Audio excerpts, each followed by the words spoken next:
A frustração que você tanto teme atende pelo nome de quem nem tentou. Olá, seja bem-vindo ao podcast do Cientista do Mundo, um dos melhores podcasts do Brasil.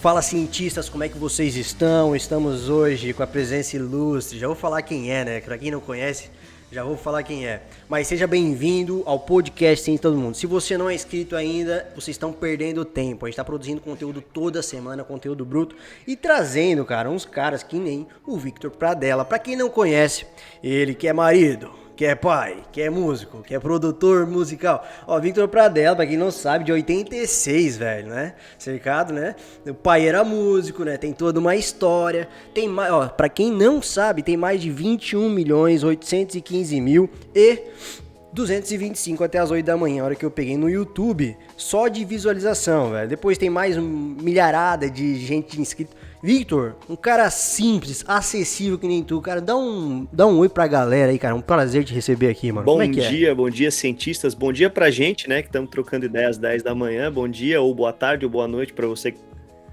tá em qualquer horário, boa madrugada pra muita gente que gosta dos podcasts na madruga, é isso aí, sejam muito bem-vindos aí.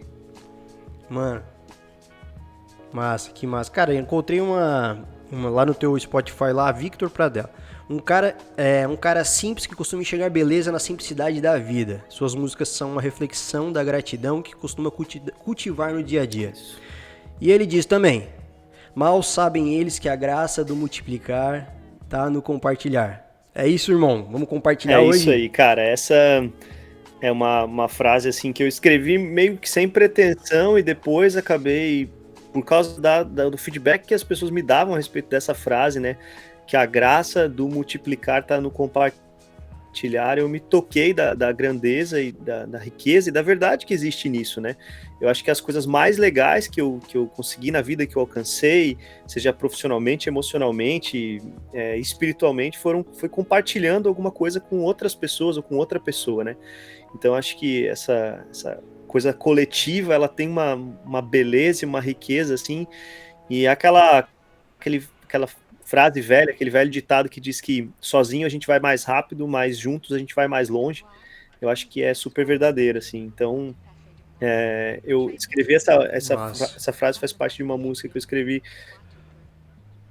para Areia Mulher, mas ela se estende para essa música é para, né, os meus relacionamentos profissionais também, cara. As coisas mais legais que eu consegui na vida profissionalmente foi compartilhando com outras pessoas, né, tocando com a banda, seja produzindo no estúdio, né, os trabalhos que eu produzo com outras pessoas sempre são melhores, repercutem mais quando são feitos coletivamente.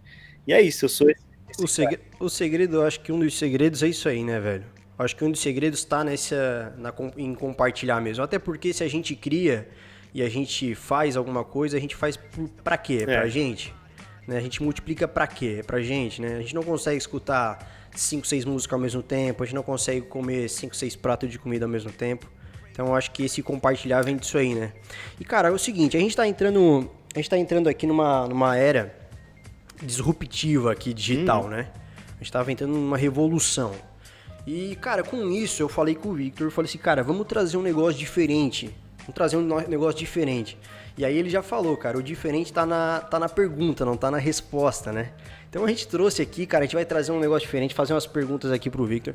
E ao mesmo tempo também vamos construir agora esse conteúdo. O que é o podcast? É um formato diferente que muita gente ainda não conhece no Brasil, mas que tá ganhando muita força porque ele mostra detalhe. Então é um conteúdo que ele não é editado. Então, novamente, eu peço o seu like para chegar em mais pessoas. E novamente eu te peço, para quem que é esse podcast?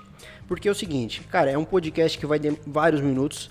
Então, assim, ó, a gente já vamos selecionar aqui para você ficar até o final ou você sair fora, sacou? Então, aqui é o quê? A gente fala um pouco da experiência do Victor dentro da parte musical, dentro da experiência artística, dentro dos novos formatos que ele está explorando dentro da profissão dele e dentro do que a gente enxerga para o futuro, né? A gente fala bastante ali sobre plantar também, né? Então a gente vai falar sobre futuro e a gente vai aqui revelar os segredos, velho. Os segredos, a gente vai começar os segredos aqui. O Victor vai passar assim, como é que começou tudo isso? Eu lembro que quando a gente se viu primeira vez, Primeira e única vez que a gente se viu pessoalmente, né? Eu fui na tua casa, lá na tua casa, o monstro tava lá, né? O teu dog, o gigante. E eu falei assim, que cara é esse, velho? Que cara é esse? Tipo assim, um cara super humilde, velho. Um cara totalmente aberto. Ele chamou a gente, foi eu, o maior clichê.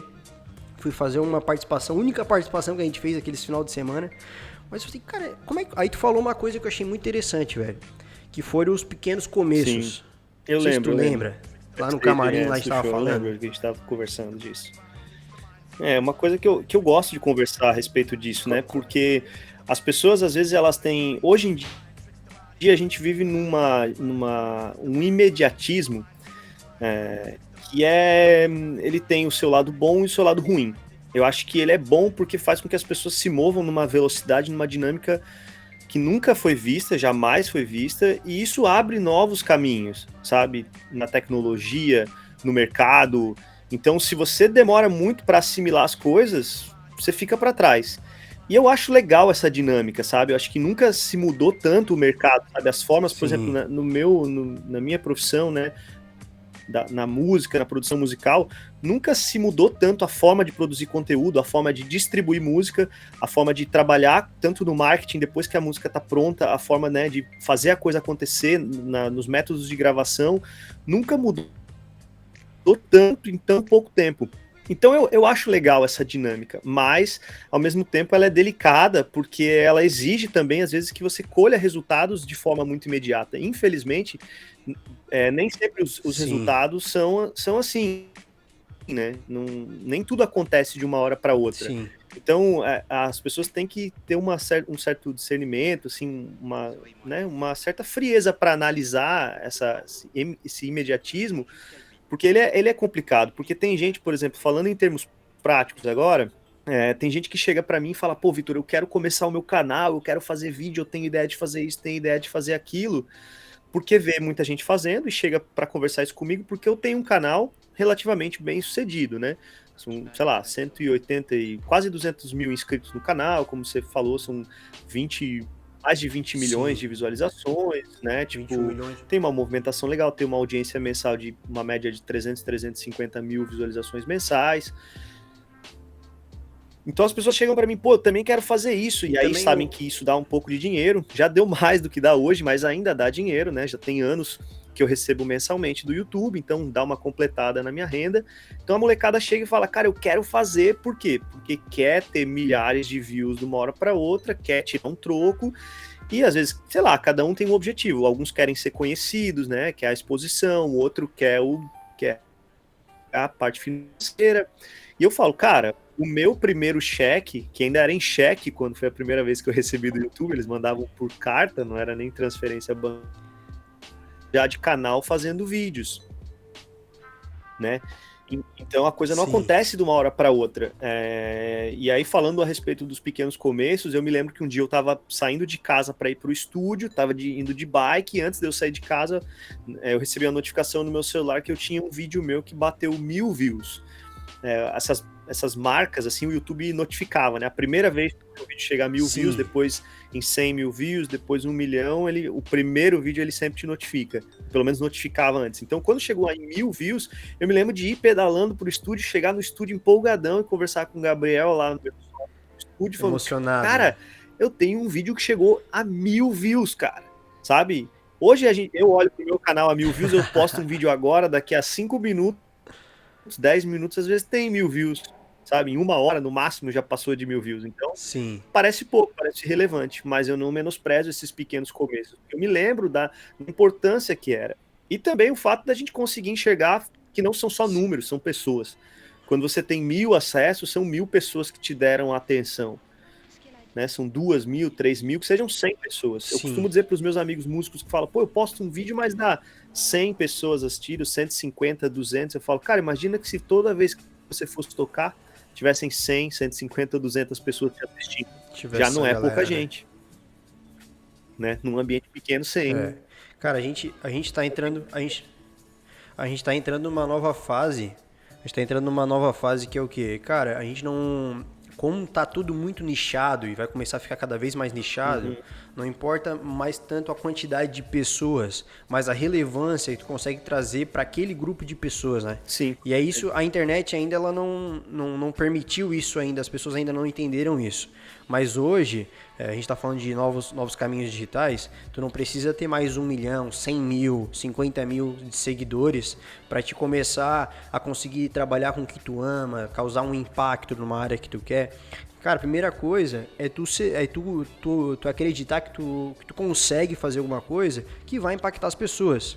Então, 5 pessoas entrando em algum produto teu, entrando em alguma coisa que tu consegue monetizar, isso já vai tornar possível todo aquele negócio que as pessoas entendiam que era um negócio impossível. Porque antes era mais difícil monetizar, antes era só a visualização, hoje tu ganha atenção.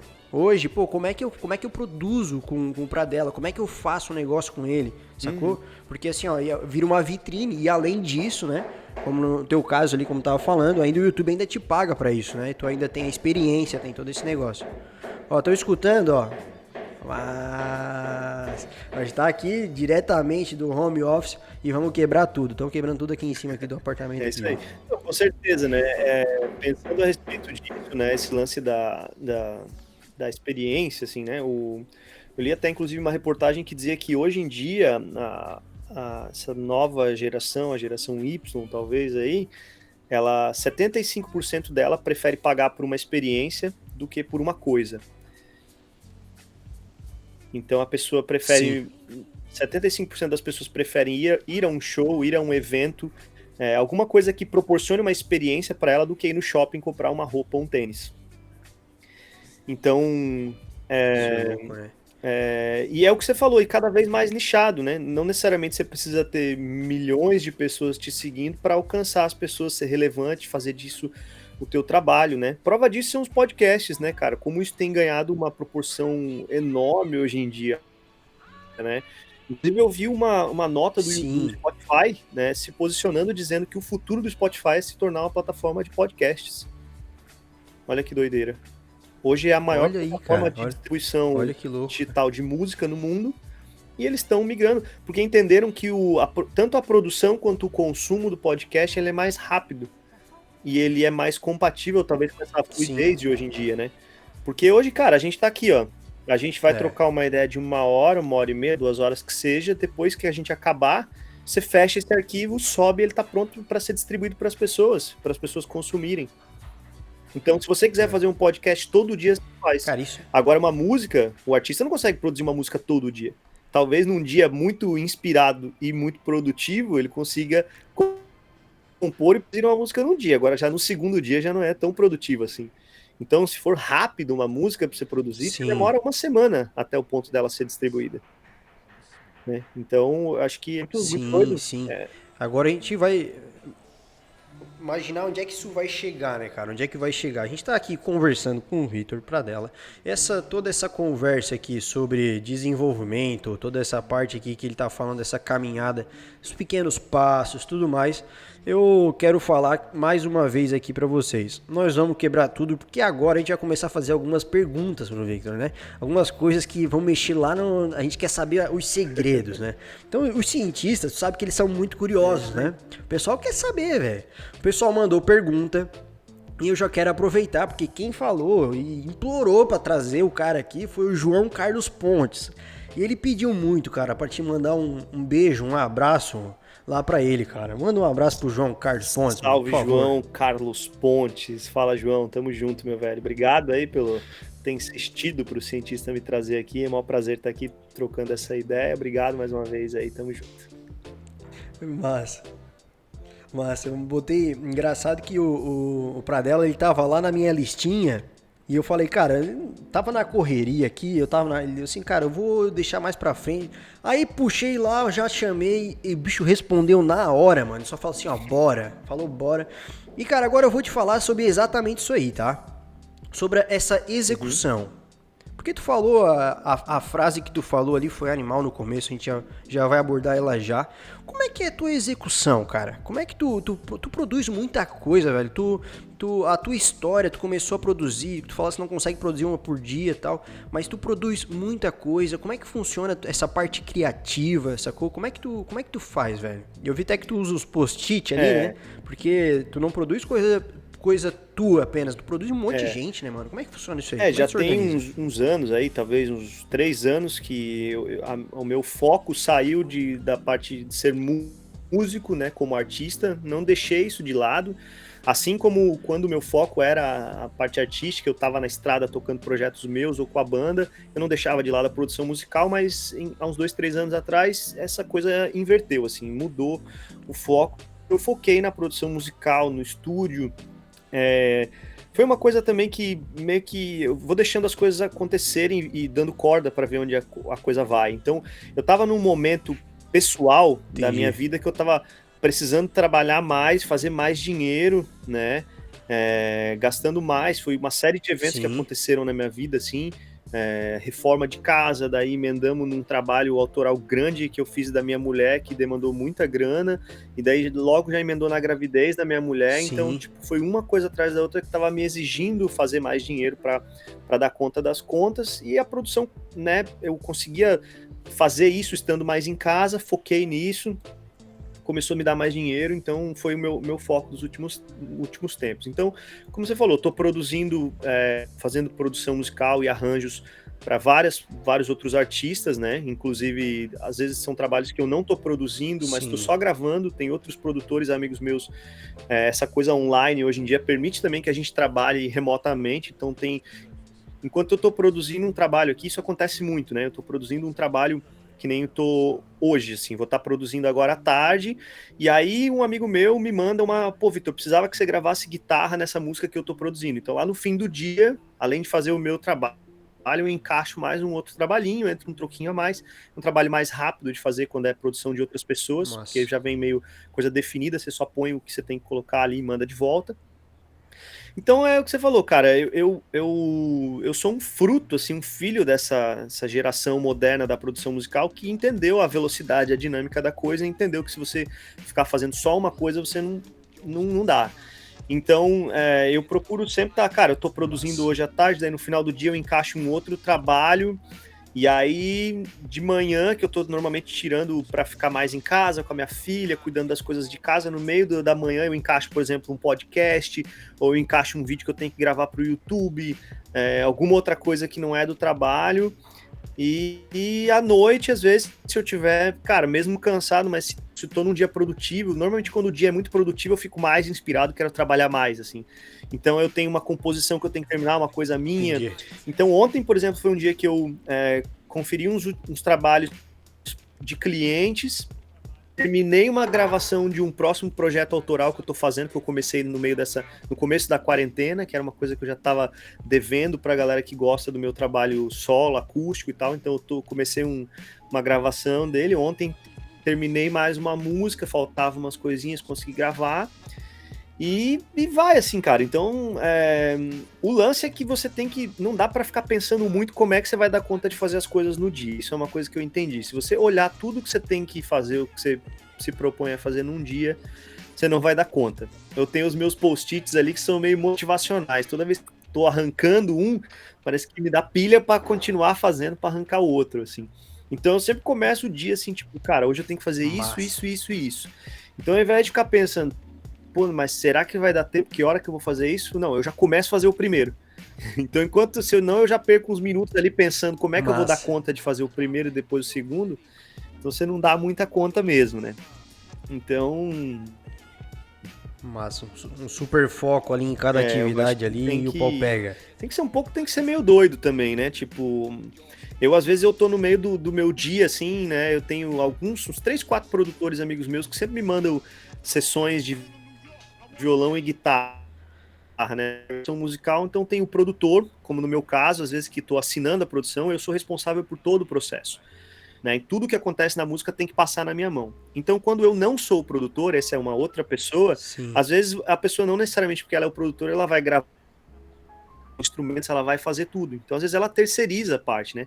Então, às vezes, o produtor musical é um baterista, ele vai se cuidar e gravar toda a parte rítmica, mas ele precisa de alguém para gravar um violão, uma guitarra. Então, ele me manda. Então, às vezes, eu tô no meio do dia, na maior correria, o cara me manda, pô, Vitor, pintou uma sessão aqui. E, normalmente, essas sessões, quando vem, elas têm que ser entregue rápido. No meio da produção remota, esse imediatismo ele é fundamental. Tem caras que são muito bons, que eu conheço, que não pegam trabalho porque demoram para entregar. O resultado é bom, mas da demora, putz, aquele cara é bom, mas ele demora muito, eu não mando para ele. Então o cara me manda no meio do dia, fala, pô, Vitor, dá para fazer rápido? Eu falo, cara, dá. A minha primeira resposta é dá. Eu nem ouvi o que é, eu nem sei o que tem que fazer, mas eu falo dá, entendeu? E aí, porque eu falei dá, eu vou cumprir com a minha palavra e vou fazer dar certo. Ah, que irado, mano. Cara, isso é bom demais, cara. Isso é bom demais, porque quando tu se relaciona, quando a pessoa que tu quer se relacionar cada vez mais, e é em todo lugar, né, mano? Com relacionamento com esposa, o cara que bota muito empecilho, o cara que tem que ter muito... aqui, ali, não, isso aqui eu preciso... O cara que não se adapta àquela urgência, ele tende a não ser tão valorizado na hora que, cara, precisa, né? E hoje talvez, será que é uma das coisas mais valiosas, essa adaptação? Com certeza, cara. Com certeza. E eu acho que essa é uma das grandes... uma das... humano em geral. E nós, como brasileiros, acho que temos um gásinho extra ainda nessa mistura aí. Eu acho que a gente foi abençoado, assim, com uma dose extra de adaptação, porque no Brasil, se você você fica, sabe? Então, é fundamental você se adaptar. E eu digo isso porque, por exemplo, eu não gosto de fazer as coisas correndo. Falando em música, eu entendo que algumas coisas têm um tempo de maturação, sabe? Mas, às vezes, quando eu me coloco no outro lado, esses dias eu tava trabalhando numa produção musical de um projeto grande e eu ia receber só quando eu entregasse todo ele. Então eu tava trabalhando, eu tinha me organizado financeiramente, falando, cara, esse projeto vai me levar mais ou menos uns 2 meses. Só que aí chegou perto do final do segundo mês, eu tava contando com essa grana toda para pagar as minhas contas, entendeu? Então eu ocupei praticamente o segundo mês só com esse projeto. Então eu tava na semana de vencer o meu cartão de crédito e a última música ainda tava dependendo, mandando, como eu falei, remotamente para um batera amigo meu gravar no Rio de Janeiro, e tinha um outro amigo meu que ia gravar um piano para mim. São instrumentos que eu arranjo, mas não gravo normalmente. Mandei pros caras. Só que normalmente as outras músicas todas eu mandei com mais tempo. Eu falava, cara, faz aí, uma semana, tá sossegado pra me entregar de volta. Só que essa eu tinha 3 dias pra entregar pra poder receber a grana. Então eu cheguei pros caras e falei, cara, normalmente eu mando. Falei, cara, normalmente, galera, vocês sabem que eu mando com tempo. Mas, cara, eu tô com pressa pra isso aqui. Eu mandei pro batera na quinta de manhã, ele me mandou na quinta tarde a música gravada.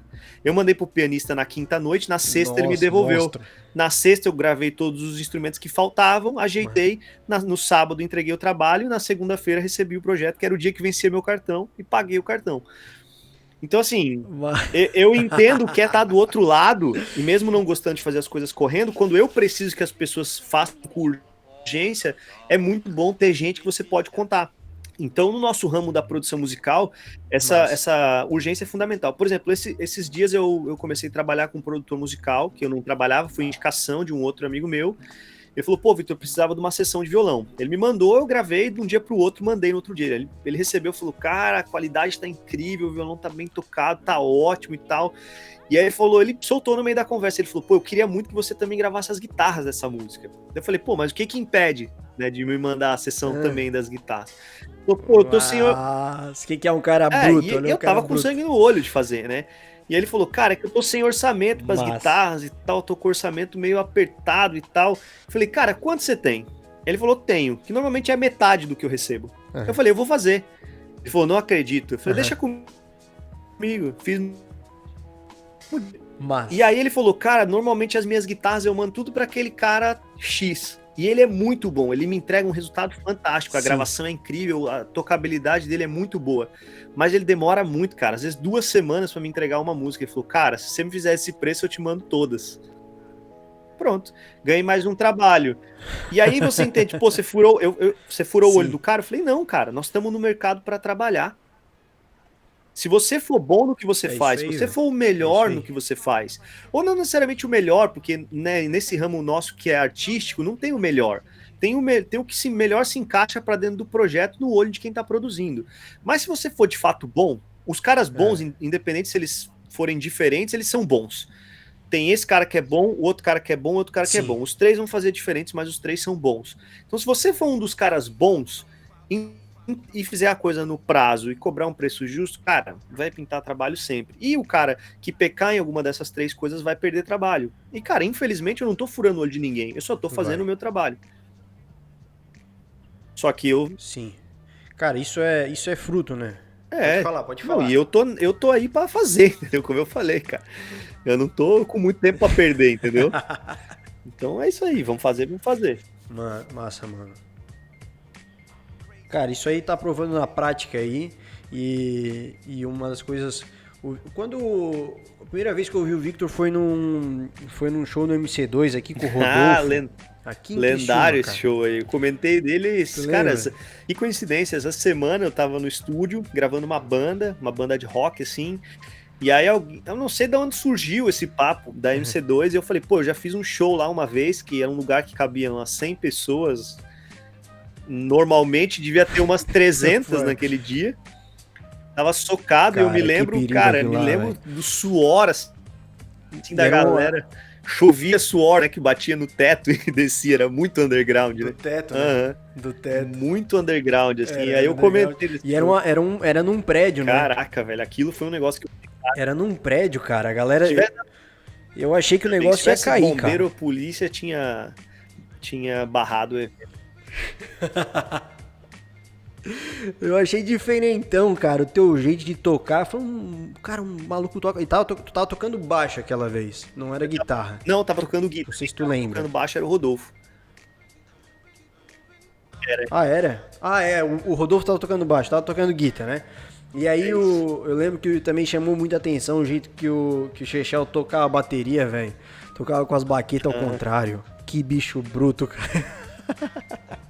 Mas aí, cara, aí depois eu achei interessante. Eu achei interessante o áudio é que ele dá uma cortada. Às vezes eu vou te atravessar, tu vai me atravessar, mas nós vamos dar ali com tudo. Aí assim, ó, eu achei interessante que eu pesquisei ali, eu comecei a te pesquisar, e aí começou a aparecer uns vídeos teus falando, tal, não sei o que. E tu falou muito, cara, tu falou muito sobre amor, sobre amor. E eu acho que isso faz tu fazer a adaptação cada vez mais rápida, né? Que é o que? Tu ter esse amor também dentro de ti, pelo que tu faz, pela essa empatia nas pessoas e por tu querer ver o projeto estourar, cara. Tu quer ver o teu negócio acontecer. Eu acho que isso aí faz parte, não faz? Sim, com certeza. Acho que amar o que você faz, né? O amor é um tempero fantástico, assim, cara. Talvez o mais fantástico do mundo na vida, cara. Se você ama o que você faz, profissionalmente, você faz melhor. É como eu falei, cara, às vezes eu passo o dia tocando, gravando, cara, às vezes 10, hoje não consigo mais, porque tô com a minha filha pequena, assim, mas antes dela nascer, cara, eu não trabalhava menos de 12 horas por dia, tá ligado? Era 12, 13, às vezes 14 horas por dia. E às vezes, cara, eu trabalhava um dia desses de 10, 11, 12 horas trabalhando, tomava um banho, comia uma parada e pegava um violão pra dar um relax. Eu tô apaixonado pela parada, sabe? Tipo, a minha mulher olhava às vezes e falava, tu é doente. Sabe? Tipo, porque que louco, mas que loucura. Eu sou apaixonado pela coisa. E aí quando você trabalha com outras pessoas e você respeita as pessoas, não quer, como eu falei, cara, você tá pra trabalhar, pra fazer acontecer, pra ganhar teu dinheiro, sei lá, você tá aí pra fazer o melhor que você puder, pra mudar o mercado, pra mudar o mundo, mas você respeitar as pessoas, cara, você cresce, você traz as pessoas contigo, você não atropela ninguém. E outra, cara, no mercado, em qualquer área, cara, quando você é um cara que atropela as pessoas, por melhor que você faça o seu trabalho, você começa a se queimar. As pessoas começam a falar mal de você. Sim. E uma das coisas, né, dos caras de negócios, São caras que eles não só cresceram, mas trouxeram muita gente com eles. São caras que têm a manha de lidar com as pessoas, de respeitar as pessoas, né, de arrancar o melhor das pessoas, né? Às vezes você precisa fazer uma cobrança naquilo que você está fazendo, mas existe 2 ou 3 jeitos ou mais jeitos de fazer uma cobrança. Você pode cagar na cabeça de uma pessoa, ou você pode chegar e falar, cara, isso aqui tá errado por causa disso, disso, disso, mas eu sei que você pode fazer melhor porque eu conheço o teu potencial aqui, e a hora que você vê a pessoa tá.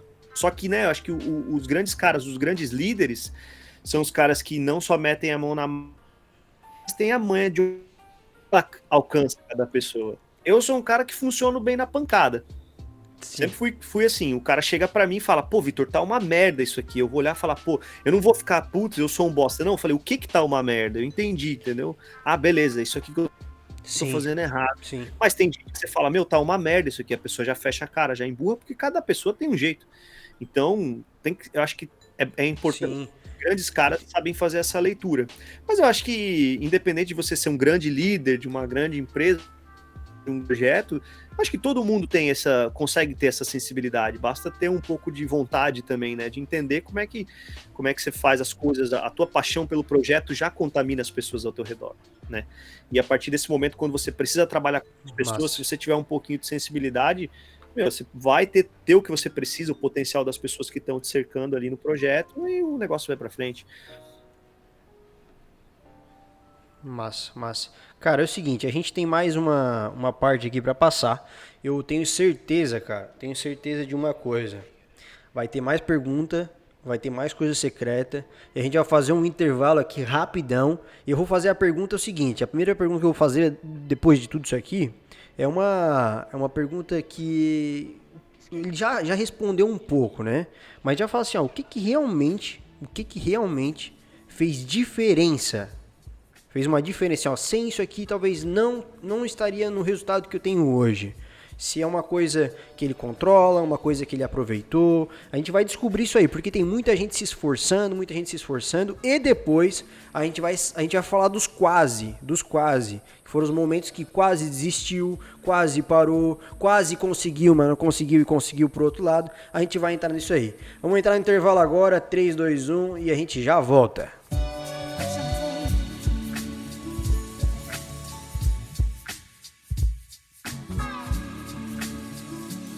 Estamos de volta agora, vamos dar-lhe com força. Aprendemos muita coisa interessante, só para fazer um breve aqui, ó. A gente falou sobre adaptação no tempo, sobre fazer rápido, umas coisas que o Vitor falou que é bem importante para dar. Vocês estão anotando, ó. Falou sobre o amor do negócio, ser um dos melhores temperos, isso é uma coisa bem importante.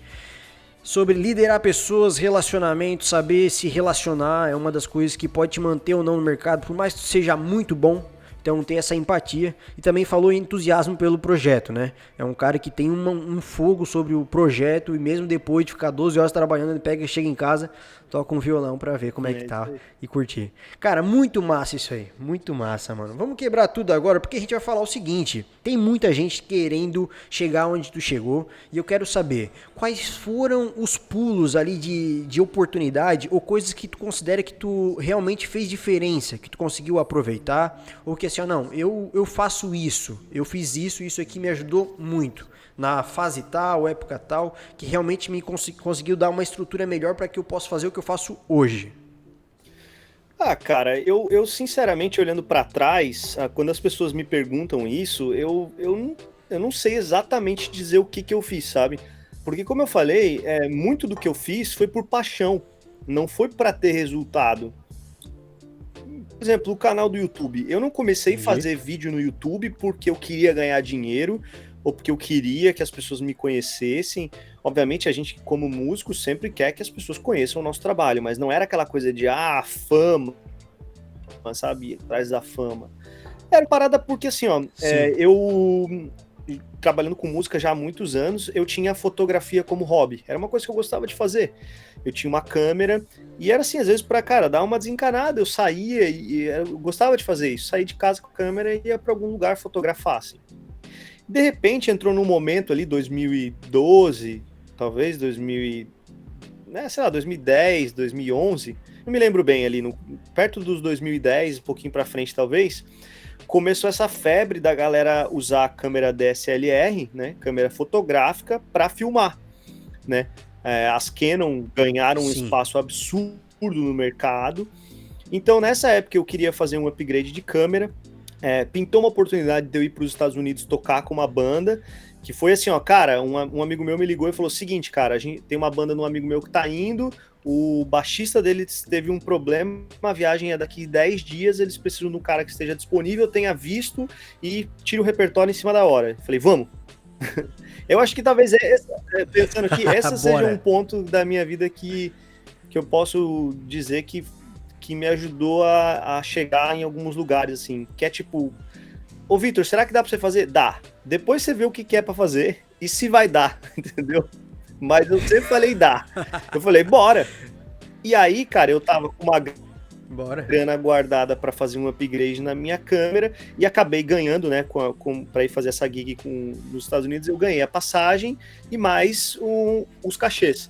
Então eu peguei esse dinheiro que eu ia troquei em dólar, então, cara, eu já não ia gastar com a passagem nem com as coisas, eu fiz um mega upgrade no meu equipamento.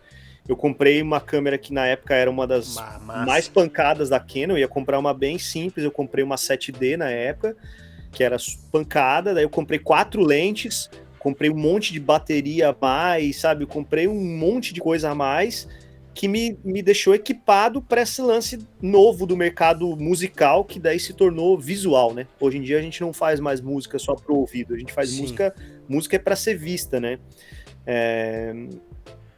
Inclusive, eu sou um cara que adora assistir documentários, eu adoro assistir documentários e vídeos e making-offs e bastidores. Eu tava assistindo uma parte do documentário da Anitta, que eu nem gosto da Anitta como artista, mas como empresária eu acho ela uma monstra, assim, de uma empresária, talvez a maior maior do ramo fonográfico, do mercado fonográfico brasileiro hoje, talvez seja a maior artista.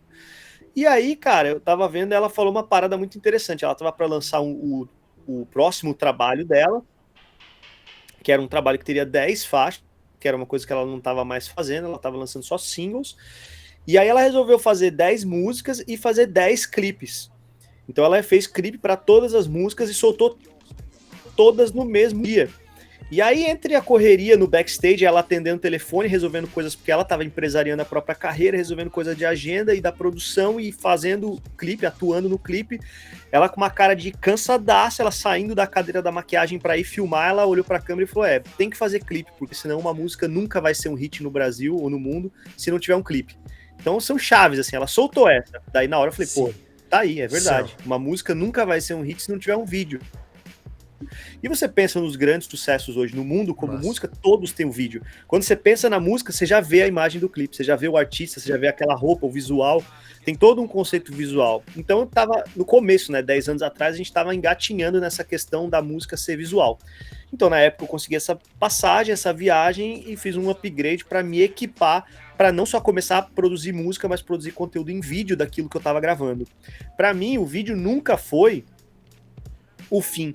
Eu nunca quis vender o meu serviço como vídeo. O vídeo sempre foi um meio de comunicar a minha música, de levar a minha música para mais pessoas, nesse novo mercado que também é muito visual. Então, cara, como eu tava falando, eu nunca comecei a fazer vídeo porque eu queria ganhar dinheiro. Eu comecei a fazer porque eu gostava de mexer com o equipamento. Daí, por conta de ter feito esse upgrade de câmera que filmava, eu também comecei a me meter a editar e me descobri, eu amei editar. Tinha uma época que eu até pensei, cara, será que eu vou migrar de profissão, vou deixar de produzir e fazer vídeo? Porque tava nessa onda. Os caras que eu mais tive contato, assim, né, da minha região, que mexiam com vídeo, estavam os videomakers, que eram esse novo conceito, que ainda era novo na época. Videomaker era o cara que filmava, dirigia, editava, finalizava, coloria, né? Eram caras que tinham fazia tudo. Faz tudo. Eram caras que saíam da música, que tocavam e de repente migraram pro vídeo. Eu falei, pô, será que esse também é o meu futuro? E aí eu entendi que não, pra mim não, o vídeo era só um meio. E aí, cara, eu comecei a fuçar. E aí, de repente, começou a dar resultado, começou a dar dinheiro. Eu falei, então vamos investir um pouquinho mais. Daqui a pouco eu vi que para melhorar o meu conteúdo eu precisava de uma luz, eu precisava de um computador melhor, eu precisava de uma segunda câmera para fazer os reviews de equipamento, que foram coisas que eu também comecei a fazer porque gostava. De repente virou trabalho. Eu sempre comprei pedais de guitarra, gastava, era uma das minhas paixões aqui. Você olha aqui atrás, um armário cheio de pedal, tem pedal espalhado pela casa inteira. Quase não tem. Só que eu comecei a fazer os reviews dos meus pedais que eu tinha pago do meu bolso. E de repente uma empresa chegou para mim no inbox e falou: cara, gostei pra caramba do formato, acho que você fala bem, como é que funciona para eu fazer review dos meus pedais? Aí na época eu com toda a inocência, né, falei assim: como assim tu quer fazer vídeo? Não, eu queria te mandar um equipamento aí, um pedal para tu fazer um vídeo para mim. Eu falei: tá me mandando, tipo, me dando de presente? Falou sim. Até de forma inocente, sabe? Eu falei: cara, tu me mandar, o cara perguntou. É um mercado novo, mercado novo. Né? Fora do Brasil, os caras já estavam fazendo, no Brasil não tinha ninguém fazendo. E aí um cara chegou pra mim e falou: quanto custaria? Eu falei: quanto custa? Não, velho, tu me mandar o pedal eu faço de graça. Porque na minha cabeça eu não tinha ideia de como, hoje em dia a gente já sabe, né, que, cara, hoje em dia existe no mundo e no Brasil também um nicho muito grande de pedais de efeito, de guitarras que são feitos à mão. E para esses caras são pequenos fabricantes, sim, produzem em pequena escala, eles não têm como distribuir nas lojas do Brasil. Então como é que eles chegam no público, no consumidor final? Sim. É através dos reviews de caras como eu que formam a opinião da galera. Então eu não tinha essa consciência ainda, então eu não sabia que isso tinha valor, eu não sabia que a minha imagem associada ao produto e o meu aval, né, falando: não, esse pedal é bom, ele funciona assim, venderia.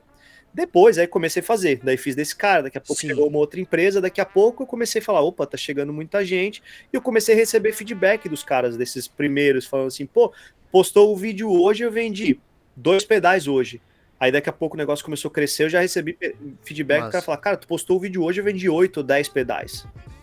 Daí eu pensava: pô, quanto custa cada pedal? Nossa. Pô, custa R$500, R$600.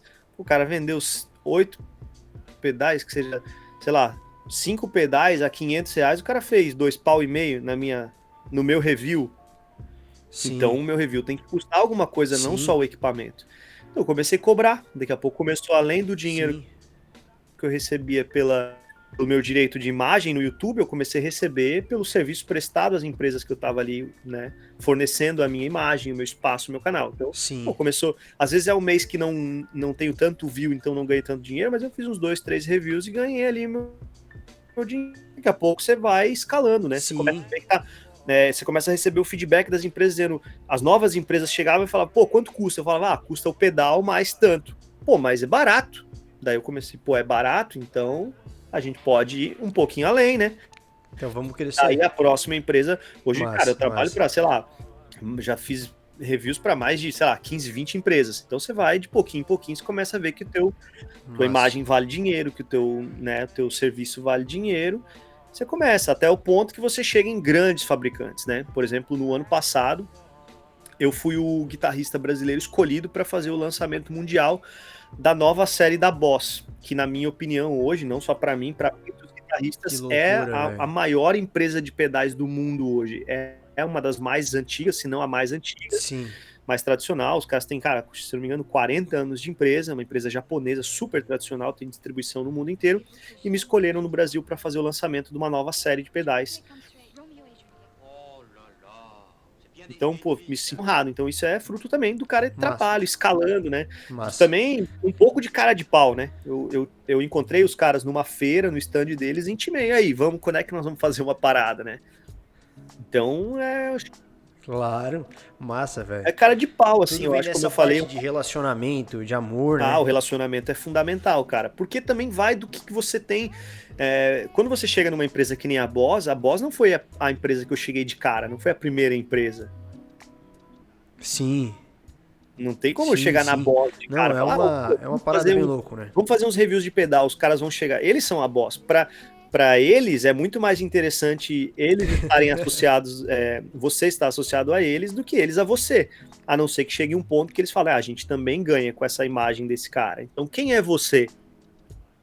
Então antes de chegar na Boss, eu colhi vários depoimentos, eu tava já com número para mostrar, porque infelizmente, ou felizmente como o mundo funciona hoje, você tem que ter número para mostrar. Eu tenho tantos números. Quando eu cheguei nos caras, eu já tinha 100 mil inscritos no meu canal. eu tive a oportunidade de entrar em contato com os caras, Sim. acho que 2 anos antes disso. E aí um amigo meu falou, cara, eu tenho um contato lá na Boss, o que você acha de fazer uns reviews pra eles? Eu já tava fazendo, eu falei, não é a hora ainda, eu falei. Eu ainda tenho algumas coisas que eu preciso alcançar pra hora que chegar pros caras eu dar uma carteirada. E um pouco foi do que aconteceu, sabe? Massa.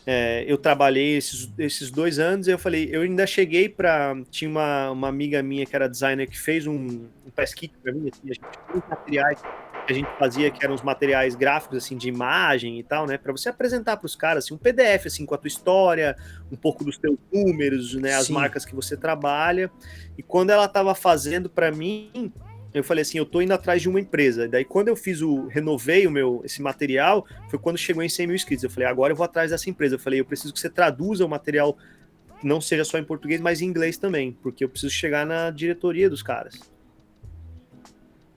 E aí, Massa, então assim, massa. uma Isso aí é uma estratégia, são estratégia, coisas né, que não velho? acontecem, assim, isso pra mim foi uma coisa bem pensada. E aí no momento que eu cheguei pros caras, a gente começou um Sim. relacionamento, começando a trocar ideia, não aconteceu num primeiro momento, mas o meu nome estava ali. E aí quando eles vieram para fazer esse lançamento mundial da Massa. nova série, ela foi lançada na Summer NAMM, que é a edição de verão da Feira da Música dos Estados Unidos, em Nashville. Eu inclusive estava lá em Nashville nessa feira, eu vi o lançamento dela lá, voltei pro Brasil, a gente começou a trocar ideia em setembro, lá foi em julho, em setembro eles me mandaram os pedais pra gente fazer o lançamento aqui no Brasil, que aconteceria em novembro. Então, assim, são estratégias, são coisas que você tem que saber onde você quer Massa. chegar e o que você precisa para chegar lá. Eu entendia, mesmo que eu já tinha bastante número, numa empresa desse tamanho, eu tinha que ter muita coisa para mostrar. Eu tinha que ter bastante feedback, sabe? Então eu corri atrás de ter o que interessaria a esses caras. E foi o que aconteceu. Massa, velho. Isso aí vai levar o quê? Vai levar uma estratégia, né? Tu vai visualizando o mercado, vai pegando experiência. E aí chega uma hora que tu vê que tem uma oportunidade, né? E aí a gente falou até no bastidores de alguns caras, né? Eu vou falar do Eike Batista, que a gente fala de pessoas, a gente extrai, né, das pessoas a sabedoria das pessoas, né? É isso que a gente faz. E o Eike Batista no livro dele, ele fala assim, ó, a linha a sorte para ele fala, a sorte é o seguinte, é duas linhas. Uma é a linha do teu preparo, essa aqui é a linha que tá crescendo aqui, tu tá se preparando, e demora a tá descendo uma oportunidade. A hora que elas se cruzam, que formam um X, bem naquela bolinha ali, ele fala que é a sorte. Aquela ali é a sorte, né? Então ou pra te chegar em algum lugar, ou tu tá sempre se preparando, ou tu nunca vai chegar.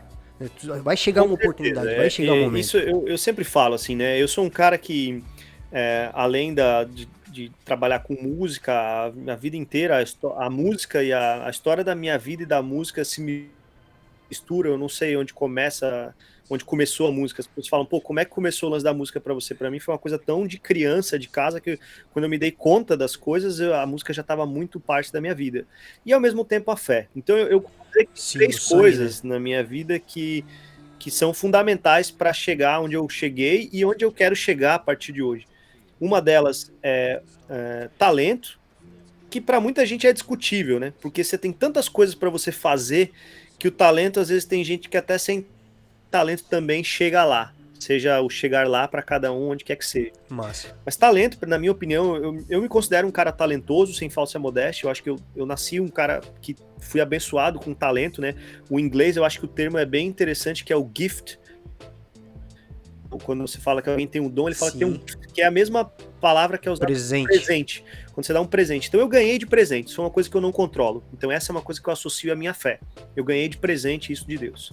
A segunda coisa que eu associo é oportunidades, que é como você falou. Eu não controlo necessariamente as oportunidades. Aí eu acho que é um pouco você e um pouco a vida que te encaminha, né? Porque eu acho que as oportunidades, elas caem no colo de quem tá pronto, como você falou. Por exemplo, teve uma época que eu tocava ainda com o Rodolfo, eu não pude fazer um evento, e aí eu lembro que os caras falaram, pô, a gente podia chamar esse outro camarada nosso. Eu até tava compartilhando isso numa live que eu fiz essa semana, contando um pouco da minha história. Eu tô fazendo umas lives semanais aí, contando um pouco da minha trajetória. E aí, na época que eles cogitaram o nome do cara, os caras mesmos falaram, pô, mas o cara não dá conta de tocar as coisas do Vitor. Então era um cara que podia ter tocado com o Rodolfo numa oportunidade, num baita evento legal que eu não podia ir, podia ter feito um sub pra mim, mas não tava preparado.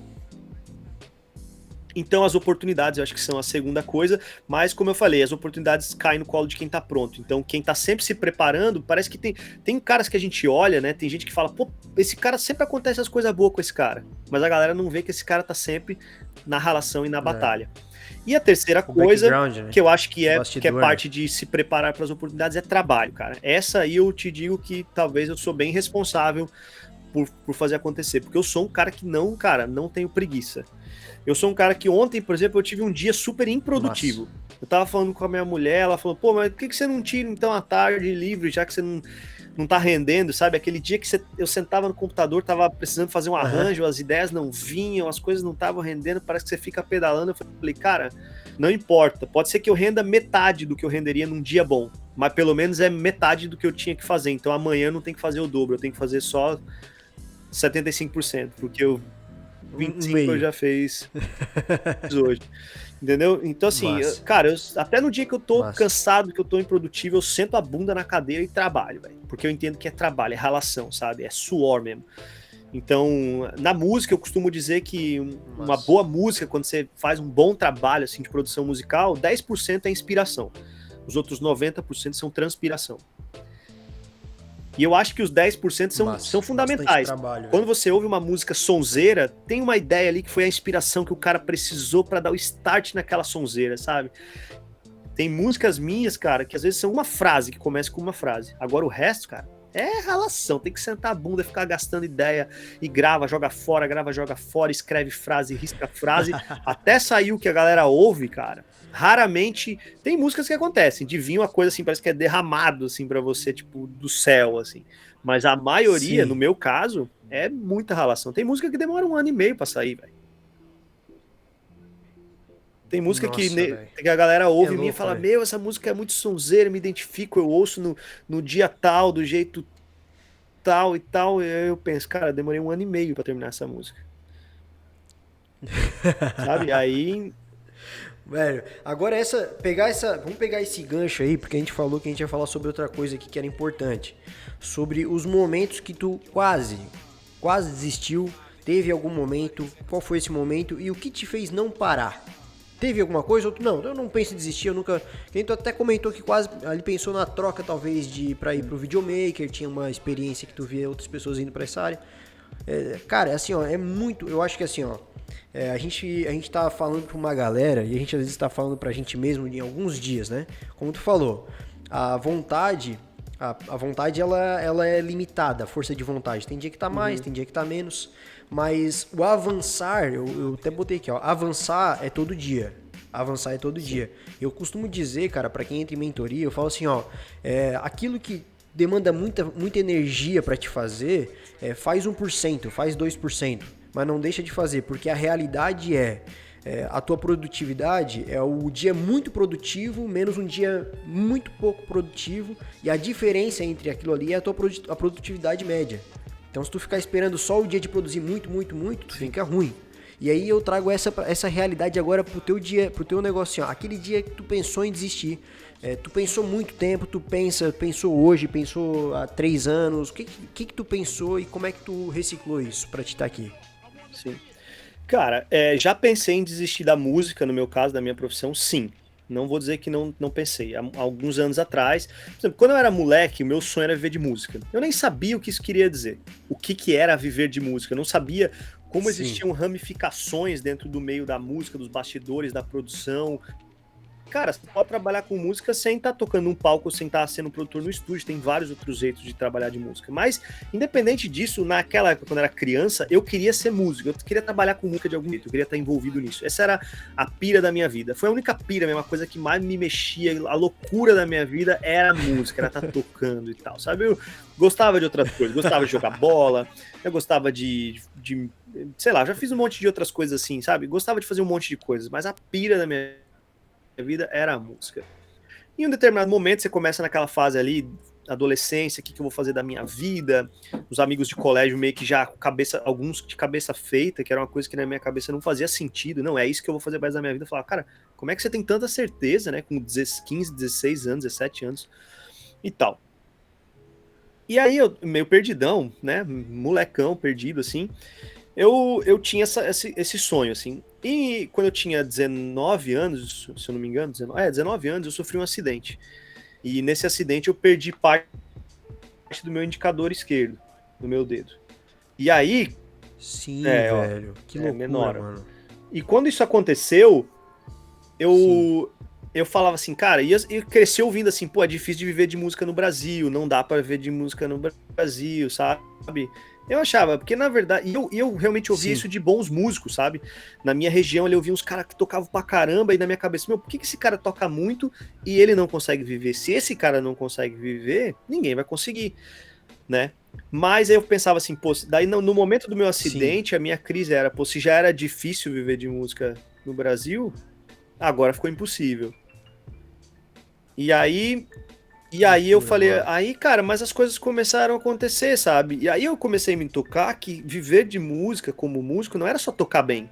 Tocar bem é só uma parte. Por isso que eu falo ali, como eu volto ali no lance do talento. É o detalhe. Né? Tipo, tem gente que questiona ainda o talento. Porque eu conheço muito cara que não é tão talentoso. Eu conheço caras muito talentosos que não vivem de música e caras menos talentosos que ganham bem, trabalham e estão sempre fazendo a coisa acontecer. Por quê, cara? Porque eu entendi que o músico ele tem milhões de outras coisas. No nosso caso, hoje em dia, você tem que aprender a editar seus vídeos, fazer vídeo todo dia. Você tem que saber editar suas próprias fotos, porque você tem que cuidar da sua imagem, você tem que ter um visual legal, você tem que ter uma coisa que chama atenção. Você tem uma série de outras coisas que precisam acontecer para você ser um músico. Não é só tocar bem. Tem cara que acha que só se ficar sentado a bunda em casa, estudando guitarra 4, 5 horas por dia, ele vai ser visto, sabe? Aquele sonho do jogador de futebol que vai ser descoberto. Isso aí não acontece, velho. Você tem que se mostrar. Sim. No Brasil hoje, não vou nem dizer no Brasil, no mundo hoje, a gente tem um dos grandes exemplos de um cara que saiu do seu quarto e por causa do Instagram, fez do Instagram o seu palco, ou seja, o Instagram é um palco mundial e conseguiu ótimas oportunidades, é um guitarrista brasileiro que saiu de Campo Grande, que se chama Matheus Assato. Hoje ele é uma grande referência como guitarrista, porque ele toca pra caramba, toca muito, tecnicamente irretocável, impecável. Mas por que ele chegou lá? Porque ele toca bem? Não, porque tem caras que tocam muito bem, tão bem quanto ele no mundo, que não foram descobertos. Mas ele desde cedo começou a se filmar bem, se destaca nesse lance de produzir o seu próprio conteúdo, de se comunicar bem, e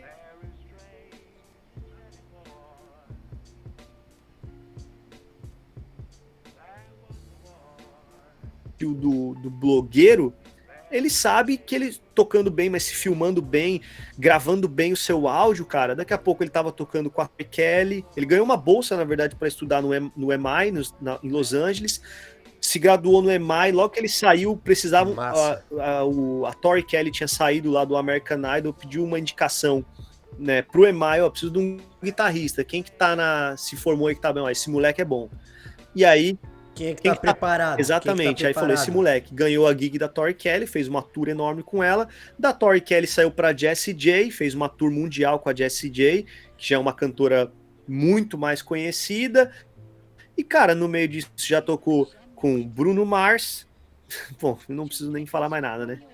Já tocou, velho, um brasileiro, sabe? Muito e é um louco. Cara que se destacou não só tocando bem, porque tocar bem tem gente também que é muito bom na produção de conteúdo, mas não toca bem, que também não serve. Sim. Também. Você tem que ter essas duas coisas, cuidar da imagem, saber fazer seus próprios vídeos, gravar bem os vídeos, gravar bem o áudio dos vídeos, né? No nosso caso como músicos é super importante, e daqui a pouco você tá aí trabalhando com um monte de gente animal. Então Massa, enfim, é isso. Eu acho que... Massa, mano. Massa. Cara, assim, ó,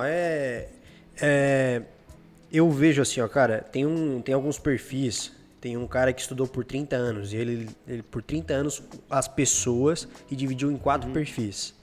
E aí ele chamou de gato, lobo, águia e tubarão. E, basicamente, cara, eu vejo que eu tenho o perfil da águia, que é o quê? De ter uma visão sobre o futuro, de conseguir ver muito claro.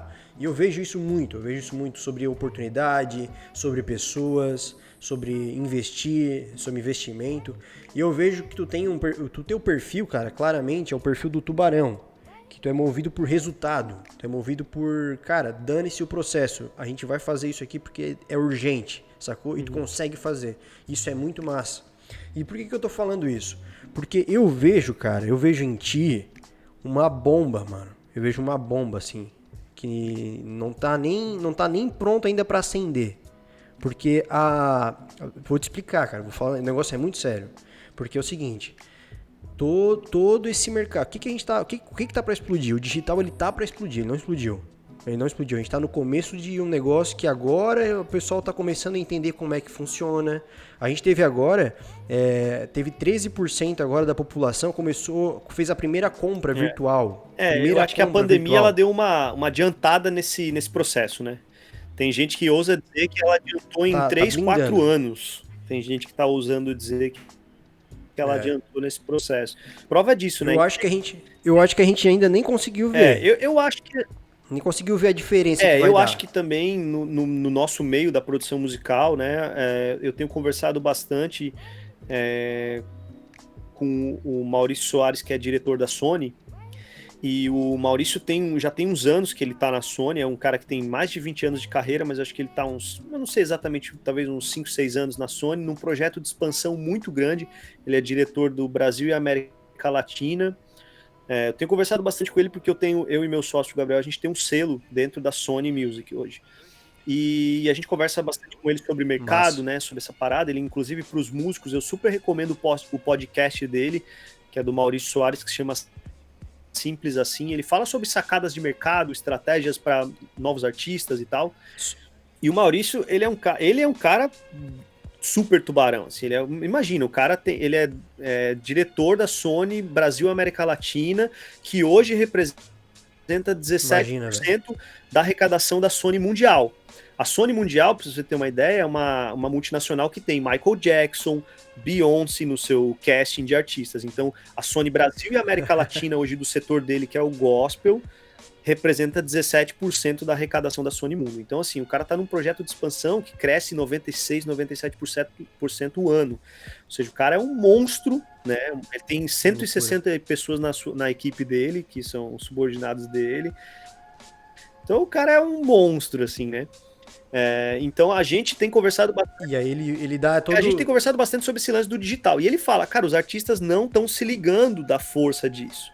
Tem gente que ainda tenta aplicar velhos formatos de mercado, sabe? Hoje, inclusive, ele postou de manhã no Instagram dele, tava fuçando no Instagram, tomando café, ele postou uma foto da Kodak, aquele letreiro antigo da Kodak, assim, de uma loja física. Ele falou, a Kodak já foi a maior líder, foi a líder mundial na fotografia do mundo, mas resolveu ficar, não, a gente é estabelecido no mercado, a gente tem o nosso jeito de fazer, as coisas não vão mudar, a gente tem capital, e, cara, quebrou, sabe?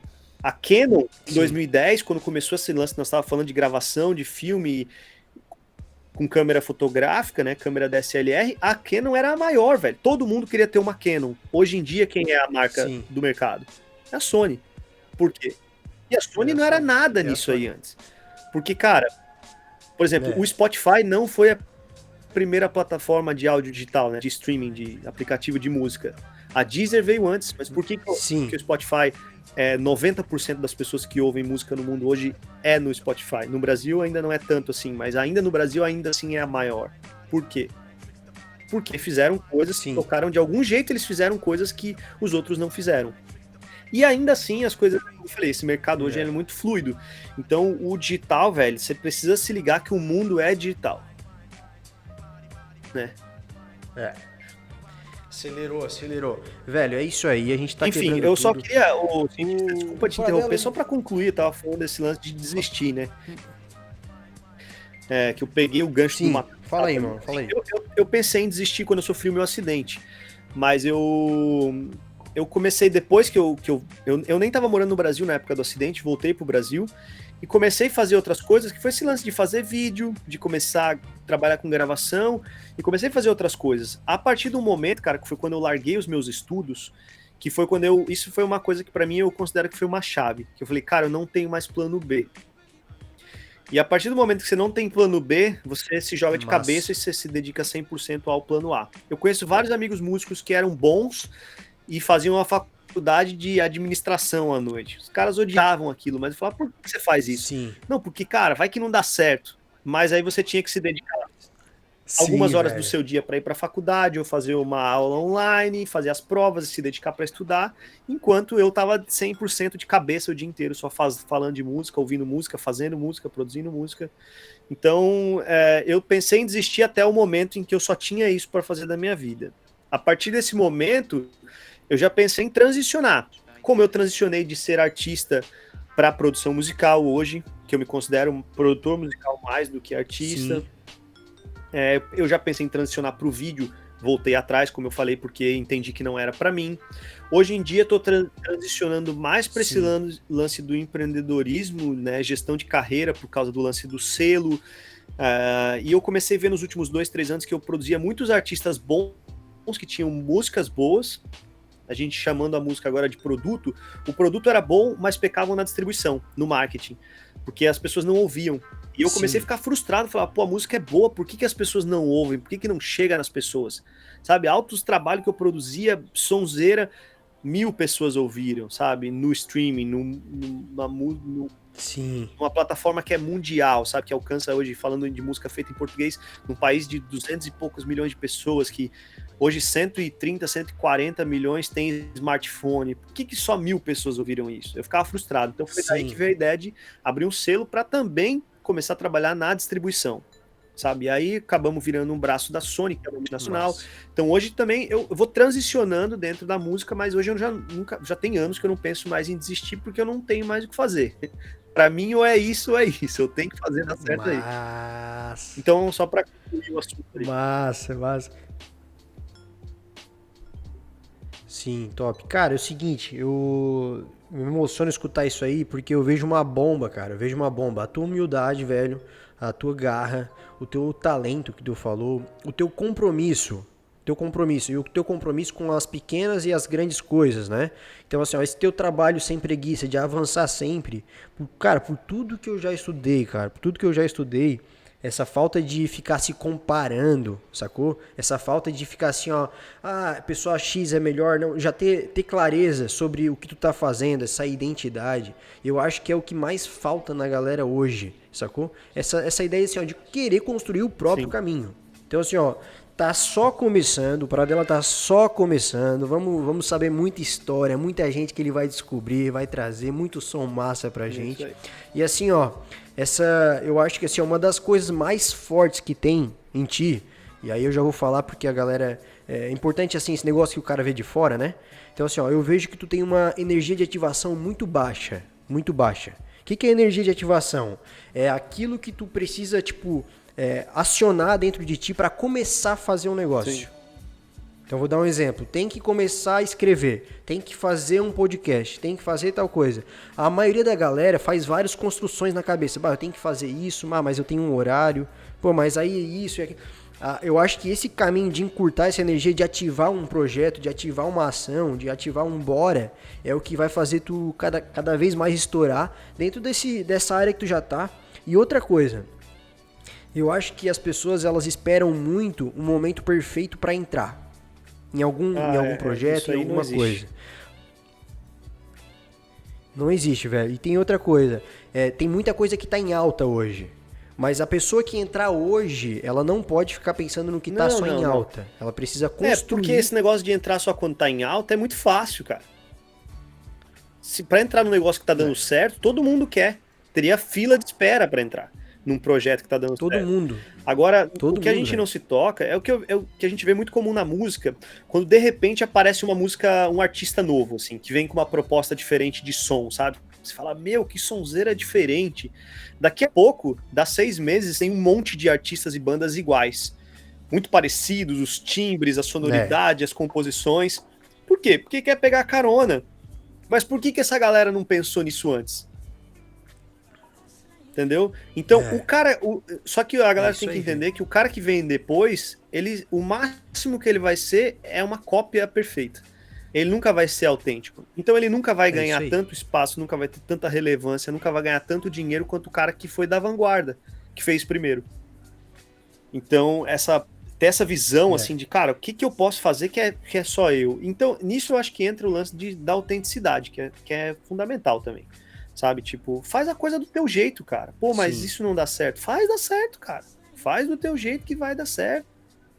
Cara, vamos fazer um negócio aqui, cara. Assim, é um animal esse papo. Eu tenho certeza que muita gente vai tirar muita coisa boa daqui. E eu quero só agora, cara. Primeiro eu quero te agradecer antes de a gente finalizar. Quero saber se depois tu quer falar mais alguma coisa. A gente vai ter que descobrir de onde é que o pessoal te acha. O pessoal que não te conhecia, onde é que te acha no Cara, Instagram, nesses lugares tudo. E assim, ó, antes de tu falar, antes de tu falar, só deixa eu terminar aqui.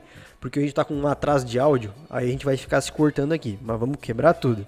Eu quero que tu volte a falar a frase que tu escreveu e que tu falou aqui no começo da música. E como que tu escreveu? Onde é que sai essa parada, velho? Cara, bom, falando um pouco da frase que a gente começou, a frase é: a frustração que você tanto teme atende pelo nome de quem nem tentou. Para explicar um pouquinho disso, eu escrevi essa frase de uma música que não fui eu que escrevi. Vou explicar isso. Essa música foi escrita pelo baixista da nossa banda, o Tite, o Thiago Tonini. Ele escreveu boa parte dela. E quando ele trouxe para a banda, na fase de produção desse disco que é o Fogo Cruzado de 2017, eu achei que algumas coisas precisavam ser reescritas na música. Eu falava, cara, eu acho que dá pra gente dizer algumas coisas de forma mais poética e tal. É uma coisa que eu gosto de fazer. Então, na segunda estrofe da música, eu concluí. Foi a única frase que eu escrevi dessa música, foi essa frase. O resto são frases do Tite e do Chechel. Que a gente estava falando, né? Essa frase, ela só para explicar a estrofe, ela tá falando daquele cara que ele fica com tanto medo de errar ou de se frustrar, que ele nem tenta, que ele é covarde para nem tentar. Então, a estrofe inteira ela diz o seguinte, né? O que aconteceu com aquele que sonhava? Desistiu da vida ou tá pensando em nada? E aí eu entro dizendo, melhor é arriscar do que viver pensando, porque a frustração que você tanto teme atende pelo nome de quem nem tentou, que atende pelo nome de covarde. Mas... Então essa é a frase, né? Então a música não é parte minha, né? Porque a gente compõe junto, mas na verdade é só essa frase que é minha, né? Então eu achei que seria interessante pra gente falar ela nesse podcast, porque eu acho que uma das coisas que talvez eu poderia deixar pra galera é ter coragem, cara. Um pouco é planejamento e um pouco é loucura, é se jogar, sabe? Tipo, eu tenho conversado, por exemplo, é uma das coisas que eu não falo muito, mas eu tenho conversado bastante com a minha mulher. Já tem anos que a gente fala, de morar fora, um tempo fora, sabe? Já tem anos que a gente vai viajar para fora. Eu vou, às vezes, a trabalho, como eu tive em Nashville em julho do ano passado a trabalho. Fiz bastante contatos legais de uma galera me botando pilha, amigos meus produtores musicais, músicos gringos que me conhecem pela internet, falando, cara, que massa, eu adoro teu trabalho, que legal te encontrar aqui. E eu sempre fico nessa, cara, será que eu vou, será que eu não vou? E eu não vou, até hoje eu não fui, porque eu não tive a doideira de me jogar, porque eu tenho plena consciência de que essa ideia de que eu preciso não, mas eu preciso estar com isso certo, eu preciso estar com isso certo, isso nunca vai acontecer. Então eu não fui porque a gente ainda não sentiu que é a hora de meter o louco. Porque um pouco é planejamento, mas um pouco é meter o louco, sabe? Você tem que ter coragem. Então eu acho que essa frase seria legal para exemplificar esse papo que, cara, na minha vida, até o que eu fiz para chegar aqui, foi planejamento? Foi. Mas bastante foi, cara, meter a cara. Quando a oportunidade aparece, você fala, dá para fazer. Antes de saber se dá para fazer. E depois, porque você quer honrar com a tua palavra, você se vira para fazer acontecer. Porque essa é real. Quando você quer fazer acontecer, velho, você faz. É aquele velho ditado, né? Quem quer dá um jeito, quem não quer dá uma desculpa. Então, esse é um pouco sou eu. Até quem pergunta pra ti se tu pode fazer é porque ele já acredita que tu tem o potencial pra fazer. Às vezes só falta tu acreditar e acelerar, né, mano? Então... Eu acho que isso aí é animal e é o que, cara, vamos trabalhar em cima disso aí, raça, porque a gente só tem essa vida aqui pra ficar admirando os outros e ao invés de construir a nossa própria história. E aí, cara, é o seguinte, eu quero que tu fale onde é que a gente te encontra, como é que faz esse negócio agora, o teu Instagram, tuas paradas, e pode falar o que tu quiser agora, eu não vou te cortar aqui porque agora tá tudo certo. Cara, eu acho assim, ó, pra concluir, cara, pra molecada que te ouve, né, que talvez é um pouco mais nova que eu tenho 33 anos, e ainda assim eu me considero um cara cheio de gás para trabalhar. Tem cara que com 20 anos, 22, 25 anos chega para mim e fala, pô, mas tá tarde para começar na música. Cara, 25 anos, se você viver até os 80, você tem ainda, velho, 65 anos, sei lá, 55 anos, 55 na minha conta aí. Sim. Eu sou meio burro na matemática, mas você tem, pelo menos, você tem mais de 50 anos para fazer a parada acontecer e você acha que tá tarde, sabe? Então, por conta também desse imediatismo de ver muita molecada fazendo acontecer muito cedo, a galera acha que tá começando tarde. E não, né, cara? Desde que você tenha foco, né, se propõe a fazer a coisa direito, velho, dá pra fazer. Era o que eu queria dizer pra molecada, assim, cara. Você enfiar na cabeça, baixar a cabeça e trabalhar e não tiver preguiça, as coisas vão acontecer, tá? E, cara, como é que vocês me encontram? Massa. Cara, vocês me encontram no meu canal do YouTube, que tem um pouco disso tudo que eu falei. Tem os making-offs de gravação das produções musicais que eu tô fazendo no estúdio. Tem mais de 50 making-offs lá. Tem, para você que é guitarrista e gosta de equipamento, tem reviews de equipamento, de guitarras, de violões, de pedais, de amplificadores. Tem música para você me ouvir tocar e cantar, músicas minhas, versões de releituras de músicas de artistas que eu gosto. Tá tudo lá no youtube.com/Victor Pradella, Victor com C, Pradella com 2 L's, P, né? Pradlla. Cara, o meu Instagram também é @VictorPradella, tem bastante coisa disso também, um pouco mais do meu dia a dia, né? O Instagram eu encaro de forma um pouco mais despretensiosa, essa coisa mais do conteúdo mais diário. No YouTube eu foco em trabalhos mais produzidos, né? Coisas, vídeos maiores, mais editados, coisas menores, mais curtas, e o dia a dia se encontra no meu Instagram. E, cara, no Spotify, para quem quiser ouvir o meu som, você pode ir lá, Victor Pradella, tem trabalhos autorais meus, inclusive ainda esse ano pretendo lançar mais um EP autoral acústico, assim, naquela onda do disco da Casa da Colina, que a galera me cobra bastante, tá em processo aí final de produção, que era músicas que eu já tinha composto há bastante tempo, aí, uns 3, 4 anos, e estavam na gaveta esperando uma oportunidade. Então, quando começou a pandemia, eu falei, agora vamos dar. Então, comecei a mexer nelas, terminar as composições, gravar. Gravei, falta só uma para terminar. Terminei a terceira, última, vão ser 4 faixas, já tá com capa, já tá com tudo no gatilho, mas provavelmente deve sair aí para outubro, novembro. Pretendo, né, lançar ainda esse ano. Massa, vai sair. Então tô lá no Spotify, tem, né, pra quem gosta de rock and roll, tem os trabalhos com a banda tá estacionada, a gente resolveu dar uma pausa nela algumas semanas atrás, por causa de algumas questões aí que rolaram pessoais, então a banda tá em stand-by, mas a gente tem bastante trabalho lá pra conferir também, que é o Muro de Pedra. Enfim, trabalhos que eu fiz com o Rodolfo, se você procurar meu nome aí no YouTube, você vai achar bastante coisa. Beleza? É isso aí. Fechou, velho. Um abração pra ti, um abração pra família que agora tá maior, junto, né? Cara, tu tenha muita sorte aí de achar oportunidades que se encaixem no que tu tá se preparando, velho. É isso aí. E assim, ó, cara, eu vejo que não é nem o começo, assim, do teu negócio, cara. Eu vejo que, cara, como tu falou, tu tem outras aspirações, tu vai pra outro país, tu vai acontecer um monte de coisa. E, velho, mantenha a tua fé, mantém toda essa parada. O que te sustenta é muito maior que qualquer outra coisa, então quebra tudo. E daqui tu tem tudo que tu precisar, mano. Precisar daqui, tamo junto e vamos quebrar nóis, cientista, tudo. Tamo junto, é nóis. Valeu. Beleza. Vou encerrar aqui a gravação aqui, a gente se vê no próximo episódio, cientista. Se gostou, dá um like aqui, já se inscreve e é nóis. Cientista Gold assiste até o final.